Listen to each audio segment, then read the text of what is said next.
আগামী জাতীয় নির্বাচনে কৃত্রিম বুদ্ধিমত্তার অপব্যবহার ঠেকাতে কানাডার সহায়তা চেয়েছে নির্বাচন কমিশন। একই সাথে যেসব বিদেশি পর্যবেক্ষক গত 3টি নির্বাচনকে বিশ্বাসযোগ্য বলে সার্টিফিকেট দিয়েছিল, তাদের আগামী নির্বাচন পর্যবেক্ষণের অনুমোদন দেওয়া হবে না বলেও জানান কমিশন প্রধান AMM Nasir Uddin.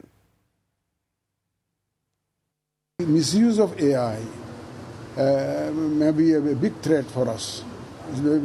So we have sought their assistance how to address this issue. They said because Canada had an election last year, গত বছরই তো ওনাদের একটা ইলেকশন হয়েছে, সুতরাং ওনাদের এই সমস্ত ইস্যুস ওনাদেরকেও ফেস করতে হয়েছে। যে সমস্ত পর্যবেক্ষক গত 3টা নির্বাচনকে সার্টিফিকেট দিয়েছে যে খুব সুন্দর নির্বাচন হয়েছে, অ্যাকসেপ্টেবল ক্রেডিবল নির্বাচন হয়েছে, তো তাদেরকে কি আমাদের নেওয়া উচিত? আমরা নিব, দেখে শুনে নিব।